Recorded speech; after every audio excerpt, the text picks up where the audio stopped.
So, who's sharing over here on this side? Oh, you ready? You ready? Are you sure? You weren't ready earlier. Are you ready now? I am. All right, let's go. Name and where you're from. Alex Nicholas, Miami, Florida. And Nice. I was the asshole, had his arms crossed, yelling, I'm a marketer. And it really hit home because I didn't realize I was doing it. And it's subconscious. And when you cross your arms, you're supposed to look tough, or it's supposed to be a badass position. But when you break it down, it's not, man. You're fucking covering yourself. You're insecure. And I think that's how I know that's how I felt when I was yelling, I'm a marketer. I've never been to a conference like this. I've never been to anything like this. And I didn't mean to be like, fuck you, Garrett, I don't get the message. I was like, holy shit, I'm doing this, and it's disrespectful. It's disrespectful to stand in front of somebody, cross your arms, and do what I was doing. And the takeaway there is fear. You know, I've been very, very scared to spend the money I need on marketing to make my business go. I've been very, very scared to spend the money I need on marketing and advertising. And I've been very, very fear of the comments, all the shit you're sharing. Like, I don't want to put my shit out there because I don't want people to criticize me. And now I've basically made social media evil because of all the bullshit that's out there. So I don't want to be part of it, right? And that's fucking bullshit, man, because at the end of the day, I have a great message and I have a lot to share, but I feel like, if I tap into that universe, I'm just adding to it, or I'm just in that universe of shit. Well, the truth is that social media can be a tool, and that's a big reason I'm here, and it's a big reason to get over the fear of doing the things that I need to do to be successful. Too quick. Boom. That was shitty. Let's do it again. Too quick. Boom. That was amazing. Great share. The crazy part is I didn't recognize inside of myself I was doing all this shit too. Like, there was all kinds of shit. I'm a dude. You're from Miami. Hey, listen, anybody raised in any sort of sporting environment or big city or fast-moving place, everybody's got the... That's why I love going to New York. I used to go to New York and be like, what the fuck, dude? It was like kind of weird, intimidated back in the day. Now I go to New York, I just fuck with everybody. 15 years in New York, 3 years. Yeah, exactly. You, if you were in Florida, you were probably in New York for a bit. So that game, I fuck with everybody because I know what's really going on. And it's not that you don't have some dudes, even the dudes that want to fuck everybody up, even inside of that place, there's actually this other truth that nobody wants to talk about that typically doesn't come out till they're high as fuck. And they're like, bro, here's what's really going on for me. So I'm not outing you inside of this game, and that's why I was even pointing you out in front of everybody. But I was using an example because I know that you're here for a reason to get some shit to take home so that your life can become something even bigger and better. And business is an accelerator to make that happen. But there's things that we do, little small things. I'm glad you're having the awareness inside of yourself to see it, because the same thing that here, or resisting what's working, the reality is you don't have to be a consumer of social media to be a contributor of truth in social media, right? So you can step in. I used to have the same game. So I was stepping into social media, all the bullshit. I'm like, well, if the bullshit is out there, then it's my job to be a bigger beacon of truth, a bigger beacon of possibility inside of it, because if I don't step in and turn on the light in the night, well, who the fuck is going to do it? Beautiful share, man. I'm going to give you another 2 clap again. 2 clap! Boom! We'll come back. I'm going to come to the other side. All right, this side. Oh, I like it. Just stand right up, my man. There we go. Okay, name and where you're from? Matthew, I'm from Chicago. Beautiful. Matthew, what are you getting? I am the standard, and I set that standard. And when I lower that standard, I give other people permission to lower their standard. Hold it up just a little bit close. There you go. When I lower the standard, I give other people permission to lower their standard, and I accept it. Isn't that crazy? So watch how this works out, right? So let's say that you have a standard for like marketing, right? And ads, and you're like, listen, we run ads every day. We never stop no matter what, right? And I that's your standard. And I'm a guy who's like, hey, well, you know, we kind of run ads when it's convenient. And you're like, no, we fucking run ads every day. You know, your CFO comes in or the accountants come in and are like, listen, we're kind of fucked. And you're like, listen, we'll stop paying our cell phone bills before we stop paying them for ads. That's the last shit we're going to stop paying for. We run ads every single day. That's the standard we play. Here it is, here it is, here it is. Then I come into your world and I'm like every kind of when I feel like a guy. When you talk to me about running ads, who has more frame control? I do. You do, which means any bullshit I give you, you see right through it. I'll make up stories over here and you're like, the standard's here. So you can talk to me about pussy playground over here all day long, but in my world, this is the standard. Now, what happens if you reduce your standard, but you're trying to tell people to raise their standards? What happens in that mix for you as a leader in business? If you bring your standards down, let's say you stop running ads, but you used to run ads, and now you're trying to talk to me, and I'm inconsistent with ads, but you're inconsistent with ads, but you used to be consistent with ads, like every day that started, but you violated your own PIM principles. What happens to your ability to lead me? Your congruency and vibration is low. Which means when you're talking to me, I don't hear it. I'm not hearing you, or you're going to have to motivate and manipulate. And the minute I'm out of your presence from your motivation and manipulation, I won't do shit you were talking about. And when you start to play in your world in business from that level, but you play it across the board.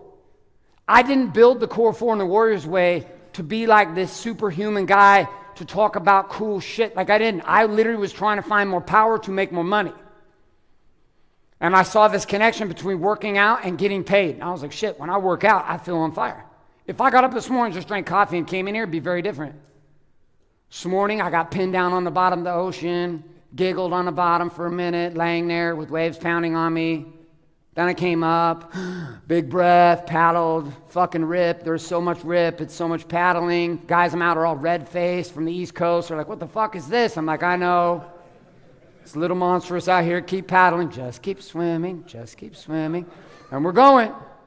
Then I meditate. Then I connect with my wife and I connect with my kids. I do a stack on some shit that went down last week. I feel pure. I feel connected. I feel on fire, which means when I come in here and I expect it from you, you give me anything but the standard, and I see right through you. And when you become the standard in your organization, guess who wants to play with you? People who want to rise. Winners, players, athlete-minded individuals who want to be fucking successful. Everyone wants to play on a championship team.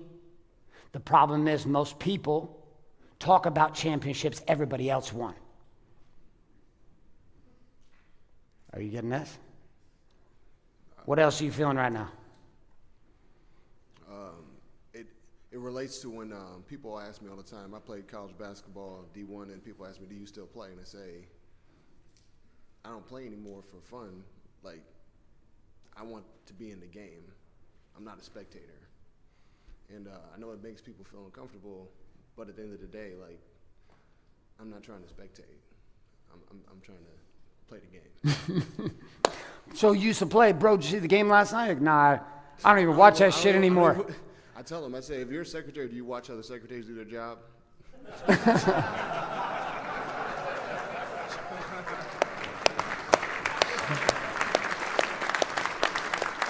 And the same attitude you had in basketball, same attitude is attitude in marketing.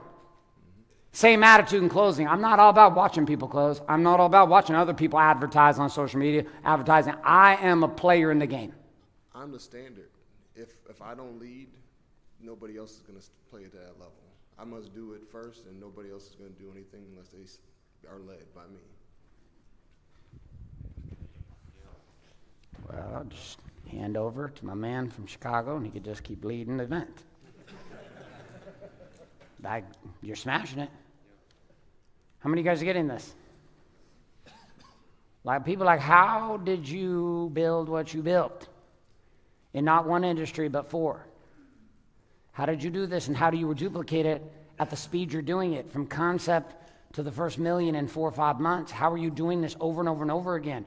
I was like, because in the beginning it was me, and in the beginning I made sure I could lead me. Then I had another who's going to come up here in a minute, and I led another guy. And me and Mr. Jeremy Finlay got in a rhythm, and we raised the standard on each other every day. We didn't look outside to see what we should be doing.